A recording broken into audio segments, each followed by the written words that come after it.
Queridos matrimonios y padres de familia, quiero contarles algo que el padre Ángel Espinosa ha repetido incansablemente tras escuchar a miles de parejas al borde de la destrucción. El demonio no toca puertas al azar en tu casa. No es un ladrón torpe que entra por la primera ventana que encuentra abierta. Es un observador paciente, metódico, casi quirúrgico, que estudia tu familia durante meses, a veces durante años, antes de dar el primer paso para dividirla. Y lo que voy a contarles hoy puede resultarles incómodo, porque significa que si el mal, la frialdad, la violencia verbal o el distanciamiento han tocado tu vida y tu hogar, no fue casualidad. Hubo una puerta, y esa puerta la abrió alguien en la familia, muchas veces sin saberlo. Hace tiempo, en un retiro pastoral, el padre Espinosa atendió a una esposa que decía sentir que su matrimonio se asfixiaba en una oscuridad y un resentimiento inexplicables. No hablamos de una mujer alejada de Dios, era una madre de fe que rezaba por los suyos. Sin embargo, al indagar con esa sabiduría pastoral que lo caracteriza, descubrió algo que ella misma no había conectado. Años atrás, en un momento de crisis profunda con su esposo, no solo se había aferrado a un rencor silencioso y destructivo, sino que en su desesperación había visitado a una curandera buscando un amarre o remedio rápido para recuperar el amor. Un ritual inocente, le dijeron. Pero el enemigo no olvida las puertas que se le abren, las guarda celosamente y vuelve a ellas para cobrar con división y falta de paz cuando menos lo esperamos. Les cuento esto no para asustarlos, sino para que entiendan una verdad fundamental en el combate espiritual. El maligno no ataca tu matrimonio por simple azar o rencor abstracto. Te ataca porque encontró una grieta. Y esas grietas, hermanos, casi siempre las abrimos nosotros mismos. A veces por la soberbia de no querer perdonar, a veces por curiosidad en prácticas ocultas o por buscar salidas fáciles en momentos de dolor. Antes de continuar, si este mensaje está tocando tu corazón y anhelas proteger a los tuyos, te pido que te suscribas a este canal y actives la campanita.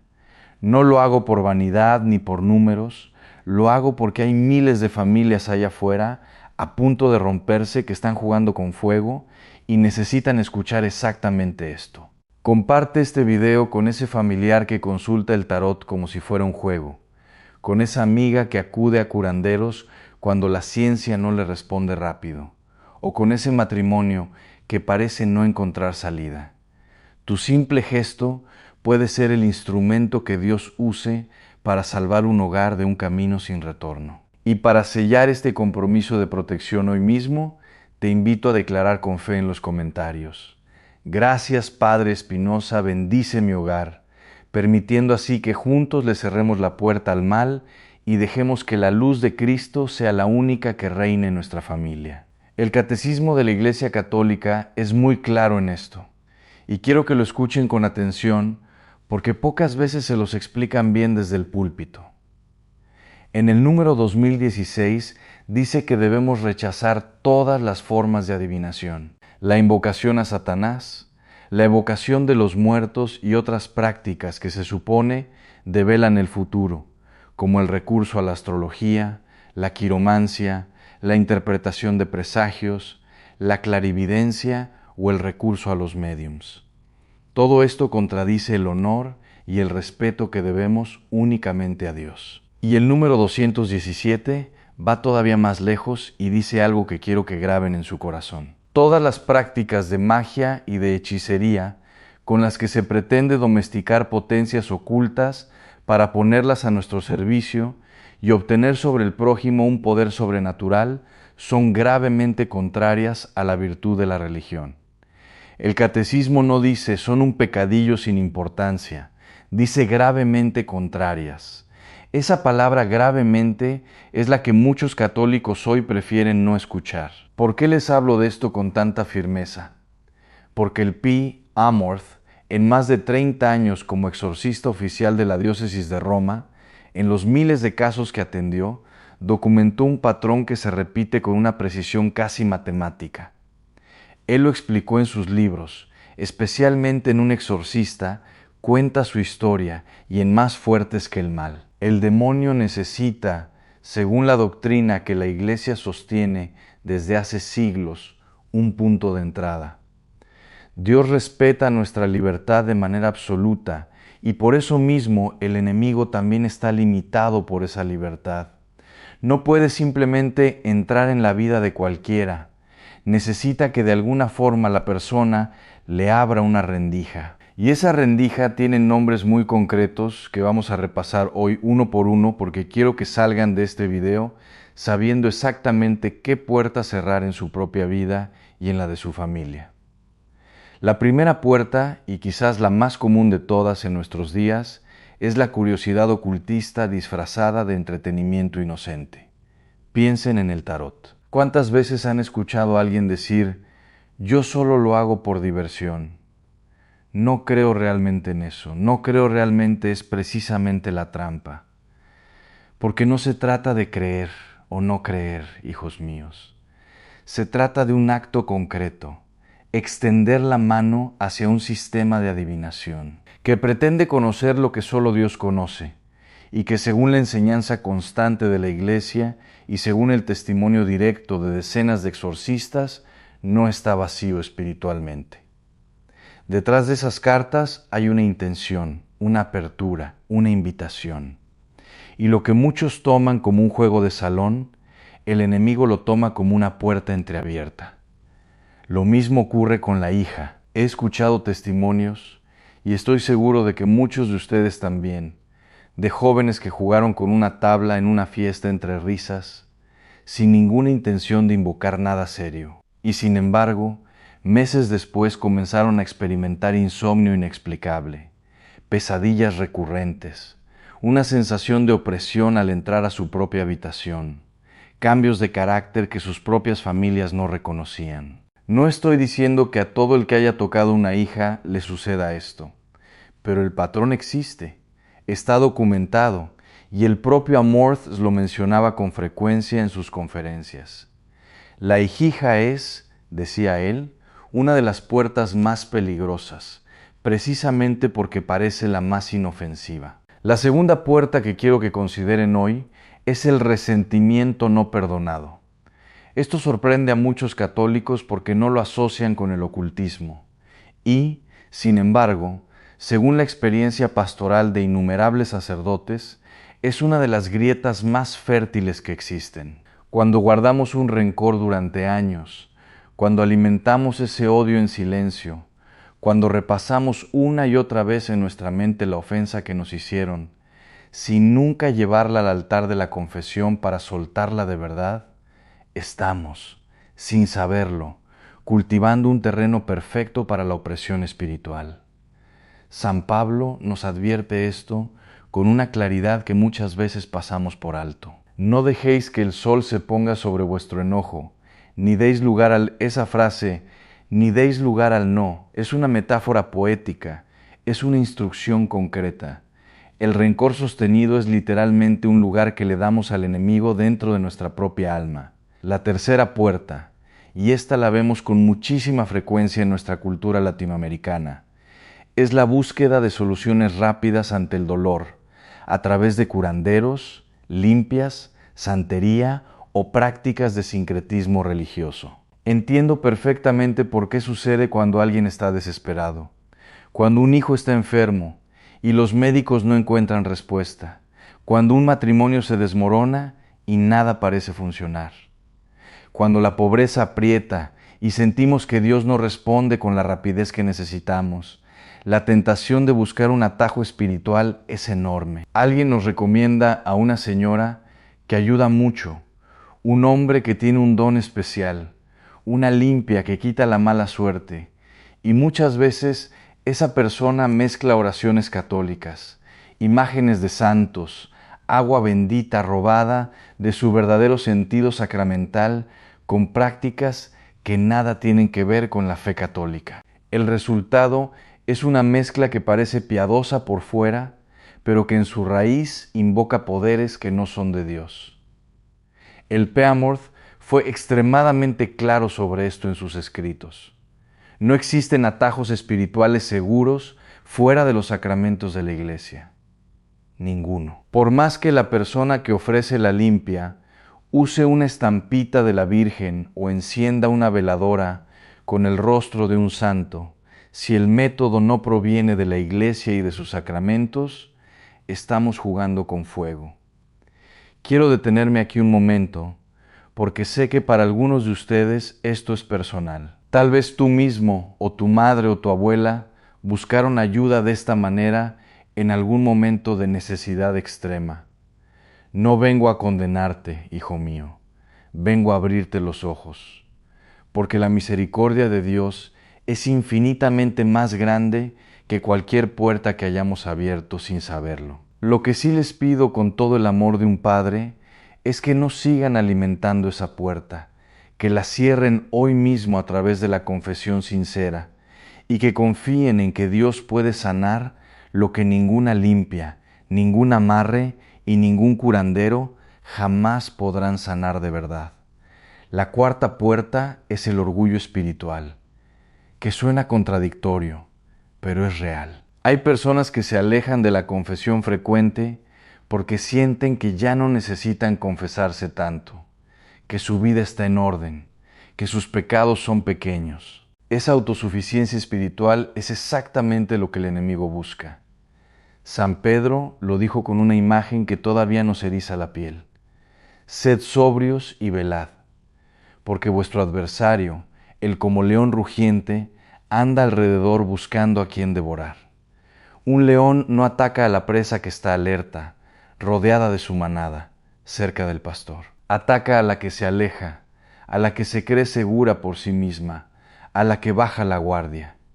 El orgullo espiritual es precisamente ese alejarse del rebaño sintiéndose invulnerable. La quinta puerta que Amorth documentó repetidamente en sus casos son las llamadas maldiciones o ataduras generacionales, un tema que incomoda a muchos, pero que la tradición pastoral de la Iglesia ha reconocido de distintas formas a lo largo de los siglos. No hablamos aquí de un fatalismo mágico, donde estamos condenados por los pecados de nuestros abuelos, sin ninguna posibilidad de liberación, porque eso contradice la misericordia de Dios y la libertad que cada uno de nosotros tiene. Hablamos de algo distinto, patrones de pecado, de ocultismo, de idolatría que se repiten de generación en generación dentro de una misma familia, porque nunca fueron llevados a la luz, nunca fueron confesados, nunca fueron renunciados de manera explícita. Si en tu familia hubo brujería practicada por un abuelo, si hubo pactos ocultos, si hubo generaciones enteras alejadas de los sacramentos y sumergidas en prácticas esotéricas, esas puertas no se cierran solas con el paso del tiempo.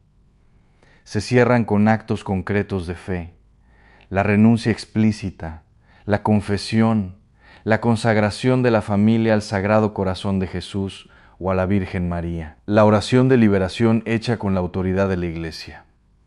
Existe todavía una sexta puerta que quiero mencionar porque en los últimos años se ha vuelto extraordinariamente común y muchos católicos no la reconocen como tal. La fascinación por el mundo del horóscopo diario y la astrología presentada como simple curiosidad cultural. Hoy en día basta con abrir una aplicación en el teléfono para recibir cada mañana una predicción sobre nuestro día según nuestro signo. Millones de personas, incluidos muchos católicos practicantes, consultan esto de manera automática, casi sin pensarlo, como quien revisa el clima. Y precisamente ahí está el peligro, hijos míos, en la normalización. Cuando un acto de adivinación se vuelve tan cotidiano que deja de sentirse como pecado, es cuando más terreno gana en nuestra alma, sin que lo notemos.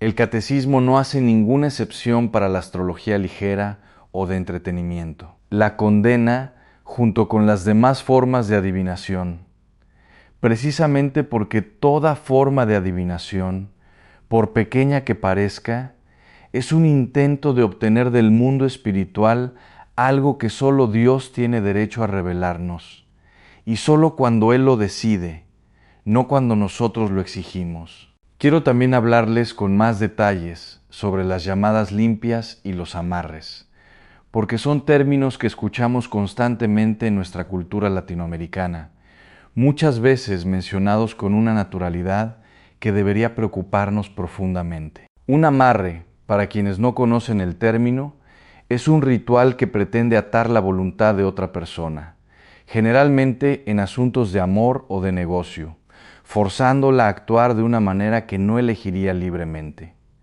Deténganse un momento a pensar en la gravedad moral de esto. Se trata de un intento explícito de anular el libre albedrío de otro ser humano, esa misma libertad que Dios nos dio como uno de sus regalos más preciados y que ni siquiera Él mismo viola jamás.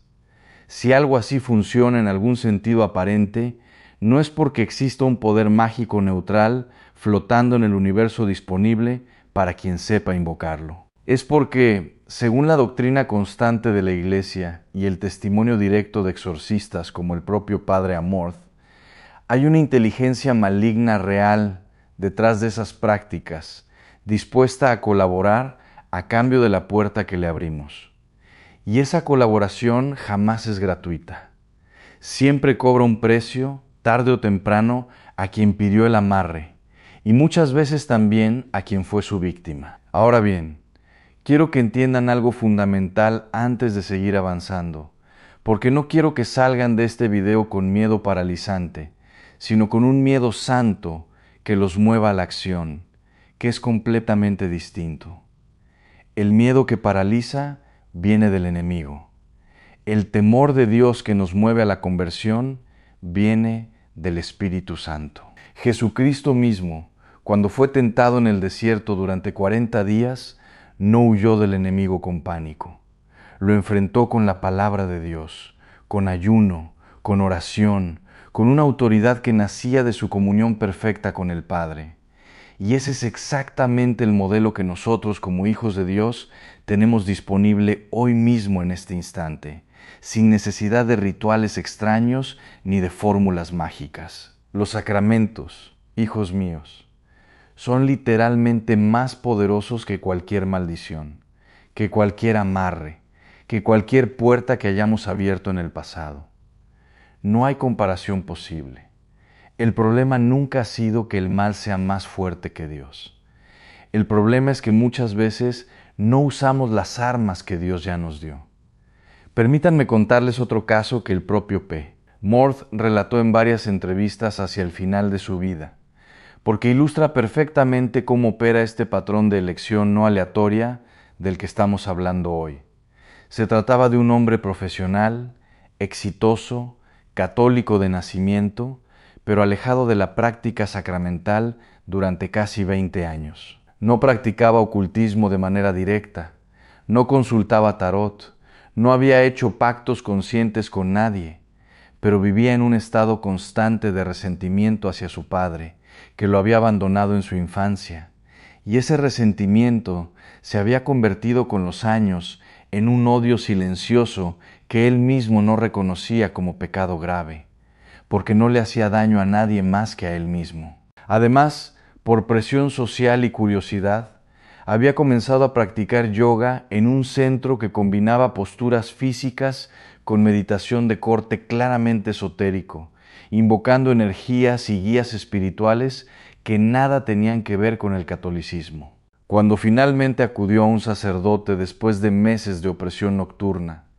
de una sensación de peso físico sobre su pecho al despertar, de un miedo irracional a entrar en su propia habitación después de cierta hora, el sacerdote identificó exactamente estas dos puertas: el resentimiento profundo no confesado y la práctica espiritual sincretista que había abierto sin darse cuenta. El proceso de liberación de este hombre no.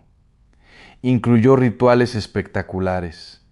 Incluyó, en cambio, una confesión larga y sincera, la renuncia explícita a toda práctica esotérica en la que había participado, la reconciliación interior con la figura de su padre a través del perdón, la comunión frecuente y la incorporación del rosario diario en su vida. Meses después, según el testimonio del propio sacerdote, el hombre reportó una paz que no había sentido en años. Quiero que noten algo importante en este caso. No hubo un exorcismo mayor. La inmensa mayoría de los casos que llegan a un sacerdote con este tipo de opresión no requieren un exorcismo solemne, que es un rito extraordinario reservado para casos de posesión plenamente confirmada por la Iglesia con la autorización expresa del obispo. La mayoría de los casos, y esto lo repetía constantemente el P. Amort, para tranquilizar a quienes acudían a él con pánico, se resuelven a través de lo que se llama liberación pastoral, confesión sincera, renuncia explícita a las puertas abiertas, vida sacramental regular y oración de liberación hecha con fe. El exorcismo formal es la excepción, no la regla. Pero para llegar a esa liberación, primero hay que identificar con honestidad qué puertas están abiertas en nuestra vida. Y eso, hijos míos, requiere un examen de conciencia profundo, no superficial. Déjenme preguntarles algo directamente y quiero que se lo pregunten ustedes mismos en silencio mientras me escuchan. ¿Hay alguna práctica en tu vida ahora mismo que sabes en el fondo de tu corazón que no está alineada con tu fe católica, pero que sigues justificando porque no le hace daño a nadie, o porque es solo relajación, o porque todo mundo lo hace? ¿Guardas un rencor que llevas cargando desde hace años, tal vez décadas, y que nunca has llevado al confesionario con la intención real de soltarlo? ¿Hay algo en la historia de tu familia, algún secreto, alguna práctica de generaciones pasadas que nunca ha sido puesto ante Dios de manera explícita? No te pido que me respondas a mí, te pido que se lo respondas a Dios, esta misma noche de rodillas con sinceridad. Ahora bien, hablemos de las herramientas concretas, porque de nada sirve identificar el problema si no ofrecemos el remedio. Y la Iglesia, en su sabiduría de 2000 años, nos ha dado remedios extraordinariamente poderosos que muchos católicos hoy tienen a su alcance y, sin embargo, no usan con la frecuencia que deberían. La primera y más poderosa de todas las armas espirituales es la confesión sacramental. No la confesión hecha por rutina, con la misma lista de pecados repetida mes tras mes sin verdadero examen, sino la confesión sincera, profunda, que nombra las cosas por su nombre, que incluye la renuncia explícita a cualquier práctica ocultista, cualquier consulta a curanderos, cualquier participación en rituales esotéricos, cualquier rencor sostenido. El Padre Amor decía algo que quiero repetir palabra por palabra, porque lo dijo con una convicción absoluta. El demonio le teme más a una buena confesión que a 1000 exorcismos improvisados. Piensen en esa frase. No dijo que la confesión ayuda. Dijo que el enemigo le teme. Le teme porque en la confesión sacramental ocurre algo que ningún ritual humano puede replicar. Dios mismo, a través del sacerdote, borra el pecado y cierra la puerta que ese pecado había abierto. La segunda herramienta es la Eucaristía recibida en gracia de Dios, no como costumbre social del domingo, sino como el encuentro real con el cuerpo y la sangre de Cristo. San Juan nos recuerda que el que come su carne y bebe su sangre permanece en él. Esa permanencia, esa unión íntima con Cristo, es literalmente la protección más grande que un ser humano puede tener contra cualquier ataque espiritual. Por eso el enemigo trabaja tan intensamente para que los católicos se alejen de la comunión frecuente o para que comulguen sin haberse confesado antes cuando cargan pecado grave, porque sabe exactamente el poder que esa unión representa. La tercera herramienta es el Santo Rosario rezado con constancia diaria, no como una obligación mecánica, sino como una conversación íntima con la Madre de Dios. Los papas a lo largo de la historia han hablado del rosario como un arma espiritual poderosísima, precisamente porque nos une a María, que la Escritura llama la que aplasta la cabeza de la serpiente. El propio Amorth, en innumerables entrevistas, dijo que recomendaba el rosario diario a absolutamente todos sus pacientes de liberación, sin excepción, como parte fundamental del proceso. La cuarta herramienta son los sacramentales: el agua bendita, la medalla de San Benito, el escapulario del Carmen, el crucifijo bendecido colocado en la entrada del hogar. Aquí quiero hacer una advertencia importante porque he visto a muchos católicos convertir estos sacramentales en amuletos mágicos, como si el simple objeto tuviera poder por sí mismo, independiente de la fe y la gracia de Dios.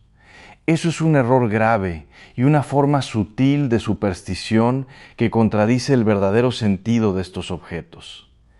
El agua bendita no funciona como un talismán. Funciona porque a través de la bendición de la Iglesia se convierte en un signo eficaz que nos conecta con la gracia de Dios cuando la usamos con fe verdadera, no con miedo supersticioso. Úsenla en su hogar. Hagan la señal de la cruz con ella al entrar y salir. Bendíganse con ella. Antes de dormir, pero háganlo siempre acompañado de una oración consciente. Nunca un ritual mecánico vacío de fe. La quinta herramienta, y esta es quizás la más olvidada en nuestros tiempos, es el ayuno. Jesucristo mismo enseñó a sus discípulos que hay un tipo de espíritu que solo sale con oración y ayuno. No es casualidad que esta enseñanza aparezca precisamente en el contexto de un caso de posesión que los discípulos no habían logrado resolver. El ayuno no es un capricho de piedad antigua, es una disciplina espiritual que fortalece nuestra voluntad, que nos aparta de los apegos materiales y que, según la experiencia de la Iglesia a lo largo de los siglos, potencia extraordinariamente la eficacia de nuestra oración de liberación. La sexta herramienta es la oración a San Miguel Arcángel, la oración que el propio Papa León Xi compuso después de una experiencia mística que lo dejó profundamente impactado y que recomendó rezar diariamente a toda la Iglesia. San Miguel Arcángel, defiéndenos en la batalla. Sé nuestro amparo contra la perversidad y las acechanzas del demonio.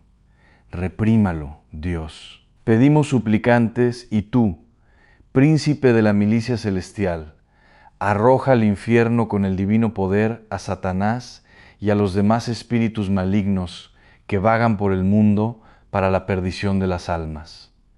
Recen esta oración cada noche antes de dormir, hijos míos, como parte de su rutina espiritual junto con sus hijos en familia.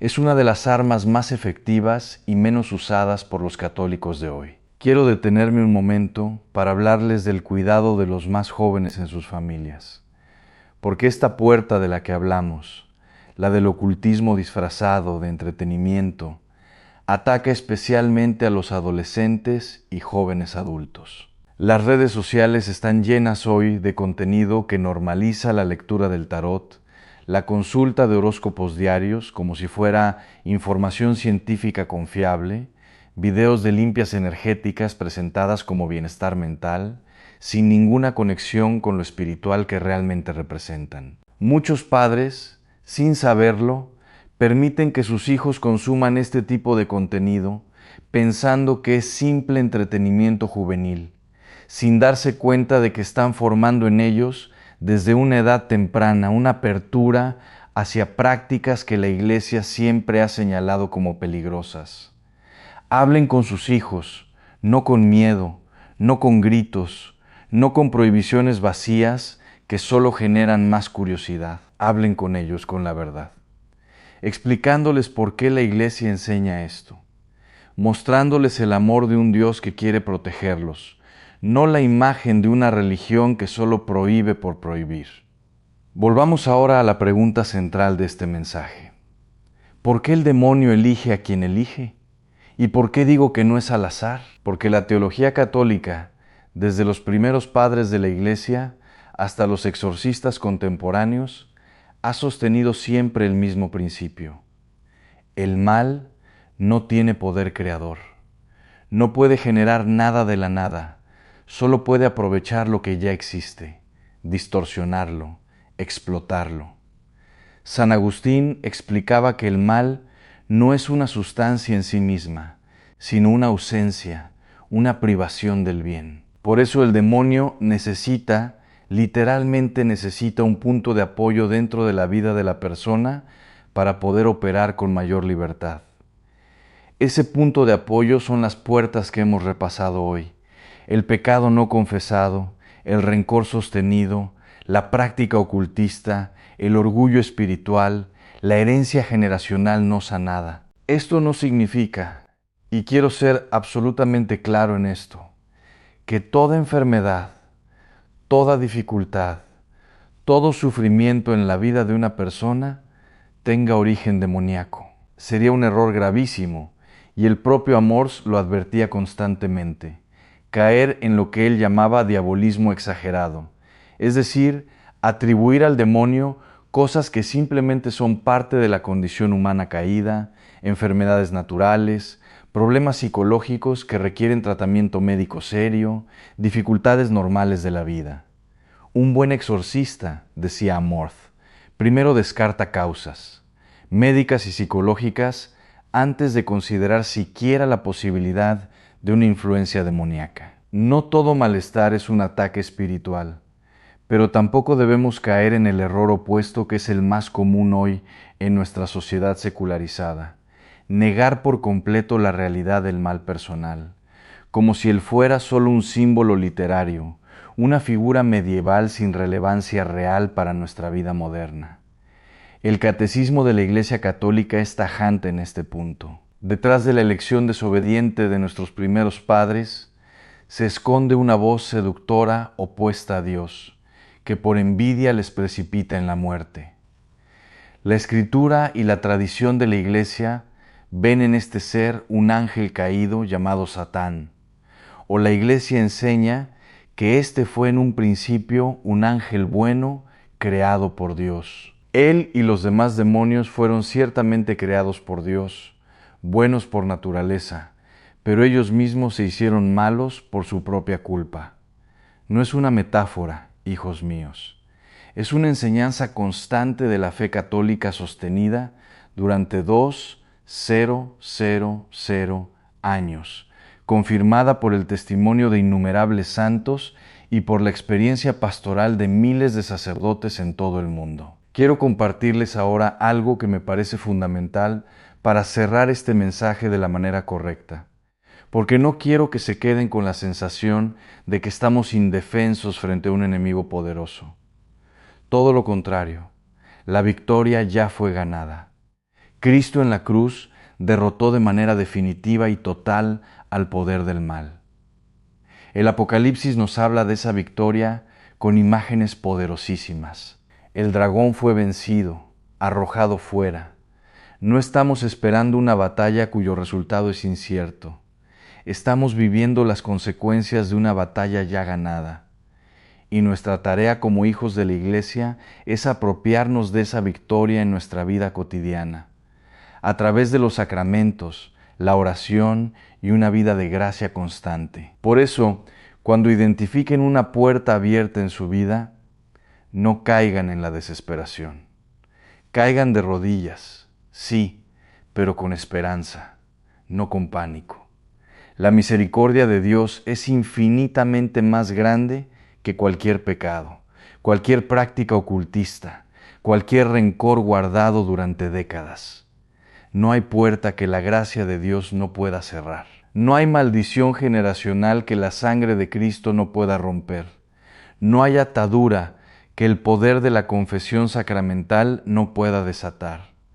Los santos padres de la Iglesia en los primeros siglos del cristianismo ya enfrentaban este mismo desafío, y sus enseñanzas siguen siendo sorprendentemente actuales. San Juan Crisóstomo, en sus homilías a los fieles de Antioquía, advertía contra los cristianos que aún bautizados seguían recurriendo a divinos y encantadores en momentos de necesidad, como si el bautismo no hubiera cambiado realmente nada en su manera de enfrentar el sufrimiento. Les decía: con una dureza pastoral que hoy sorprendería a muchos, que era mejor morir de hambre confiando en Dios que sanar el cuerpo a través de prácticas que comprometían el alma.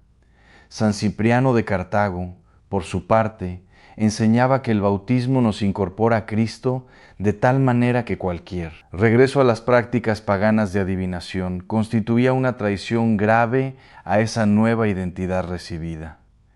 Esta enseñanza no nació con el padre Amorth ni con los exorcistas modernos. Es una corriente ininterrumpida que atraviesa toda la historia de la Iglesia, desde los primeros mártires hasta nuestros días, y que responde siempre a la misma realidad espiritual constante. El mal existe, busca puntos de entrada, y la fe católica vivida con seriedad es la defensa más segura contra él. Pensemos también en la figura de Job, ese hombre justo que la Escritura nos presenta como alguien íntegro y temeroso de Dios, y a quien, sin embargo, Dios permitió que fuera probado de manera durísima. Es importante notar algo que muchas veces se pasa por alto en esa lectura. El adversario no pudo tocar a Job sin permiso explícito de Dios, y ese permiso tuvo límites clarísimos que el enemigo no pudo sobrepasar.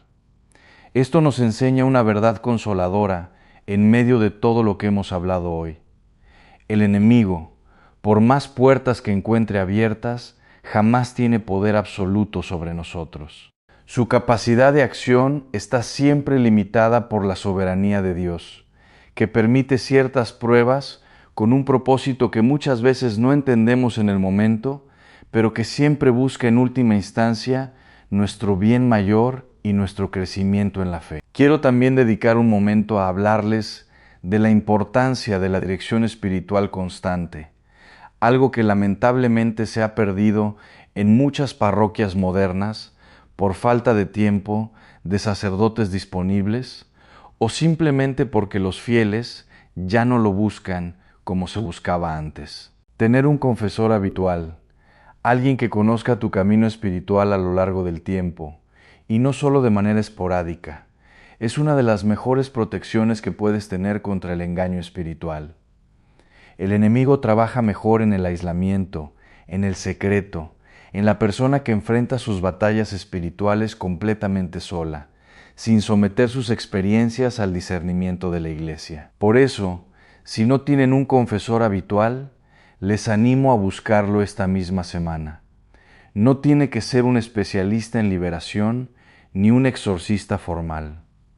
Basta con un sacerdote fiel a la doctrina de la Iglesia, dispuesto a acompañarlos con regularidad. Es importante también que hablemos del papel de la comunidad cristiana en todo este proceso de protección espiritual. Muchos de los casos que Amorth documentó en sus décadas de ministerio compartían un elemento común. Personas que vivían su fe de manera completamente aislada, sin comunidad, sin grupo de oración, sin nadie que pudiera notar los cambios sutiles en su comportamiento o acompañarlas en los momentos de mayor vulnerabilidad espiritual. La Iglesia nunca fue pensada como una colección de individuos que buscan su salvación en solitario. Fuimos llamados a vivir la fe en comunidad, apoyándonos unos a otros, orando los unos por los otros, corrigiéndonos fraternalmente cuando sea necesario. Si no perteneces actualmente a ningún grupo de oración, a ninguna comunidad parroquial activa, este es el momento de buscar una, no solo por el beneficio espiritual evidente, sino porque, como hemos visto hoy, el aislamiento es precisamente una de las condiciones que el enemigo aprovecha con mayor facilidad. Quiero pedirles algo muy concreto antes de terminar. Esta misma semana hagan 3 cosas. Primero, examinen honestamente su vida y la de su familia, buscando las puertas de las que hemos hablado hoy. Prácticas ocultistas, presentes o pasadas, rencores no perdonados, historia familiar sin sanar. Segundo, acudan a la confesión no de manera superficial, sino con la intención real de renunciar explícitamente a cualquier puerta que identifiquen. Tercero, incorporen desde hoy mismo sin excusas el rosario diario y la oración a San Miguel Arcángel como parte fija de su vida espiritual junto con su familia, si es posible. Y si conocen a alguien que está en peligro espiritual en este momento, un familiar que consulta el tarot, un amigo que visita curanderos, un hijo que practica prácticas esotéricas sin saber realmente qué hay detrás, no se queden callados por miedo a incomodar. El amor verdadero a veces incomoda. Hablen con esa persona con caridad. Compartan este mensaje con ella y, sobre todo, recen por ella con constancia. Muchas veces la conversión de un alma comienza precisamente con la oración silenciosa de alguien que la ama, mucho antes de que esa persona esté lista para escuchar cualquier palabra directa sobre el tema. No subestimen tampoco el poder de un ejemplo de vida coherente dentro de la propia familia. Muchas veces no logramos convencer a nuestros seres queridos con argumentos ni con advertencias repetidas, pero sí logramos moverlos con el tiempo al ver en nosotros una paz genuina, una alegría que no depende de las circunstancias, una fe vivida con constancia y sin hipocresía. Sean ustedes mismos, hijos míos, esa puerta abierta hacia el bien dentro de sus familias, así como el enemigo busca puertas hacia el mal. Recuerden también, hijos míos, que el enemigo trabaja con paciencia extrema, pero Dios trabaja con una paciencia todavía mayor, acompañada de un amor que nunca se cansa de esperar nuestro regreso. Por más tiempo que hayas estado alejado de los sacramentos, por más profunda que sea la puerta que hayas abierto en tu vida, la parábola del Hijo Pródigo nos enseña que el Padre está mirando el horizonte, esperando el momento de correr a nuestro encuentro. No dejes que el miedo, la vergüenza o el orgullo te impidan volver hoy mismo a los brazos abiertos de un Padre que nunca dejó de amarte, ni por un instante, ni siquiera en tu momento de mayor distancia de Él. Ahora unamos nuestros corazones en oración. Repitan conmigo en voz alta, si pueden, o en el silencio sagrado de su corazón. Señor Jesucristo, reconozco con humildad que en algún momento de mi vida, tal vez por ignorancia, dolor o desesperación, he abierto puertas al enemigo en mi propio hogar a través del pecado, del orgullo o de prácticas contrarias a mi fe. Hoy, en tu santo nombre, renuncio explícitamente a toda forma de ocultismo, brujería, santería, tarot, ouija, horóscopos, reiki y cualquier falsa creencia que intente destruir a mi familia. Renuncio también, de manera definitiva, al veneno del rencor que haya guardado contra mi cónyuge o mis hijos, y suplico tu gracia sobrenatural para perdonar de verdad. Te pido, Señor, que selles con tu sangre preciosa cada grieta que haya sido abierta en mi vida y en la de mis generaciones. Cubre mi iglesia doméstica con tu escudo impenetrable. Envía a San Miguel Arcángel a defendernos en esta batalla diaria. Y a ti, Virgen María, Madre nuestra, te ruego que aplastes bajo tu manto purísimo cualquier obra de división que el enemigo intente sembrar en nuestra casa. Amén. Hermanos, lleven esta enseñanza viva no solo en la mente, sino en el centro de su matrimonio, y llévenla a la práctica desde hoy mismo, con una buena confesión y un cambio real, declarando con profunda fe cada mañana: gracias, Padre Espinosa, bendice mi hogar. De nada sirve escuchar la verdad si no la convertimos en amor concreto y perdón diario. Que Dios Todopoderoso los bendiga inmensamente, Padre, Hijo y Espíritu Santo, y que la Reina de las Familias los custodie hoy y siempre. No olviden suscribirse a este canal si este mensaje ha restaurado su esperanza. Compártanlo urgentemente con los matrimonios y personas que lo necesiten, y vuelvan la próxima semana para seguir profundizando juntos en estas invaluables enseñanzas del Padre Ángel Espinosa. Vayan en paz, sabiendo que el amor siempre tiene la última palabra, y que el Señor los guarde de todo mal por los siglos de los siglos. Amén.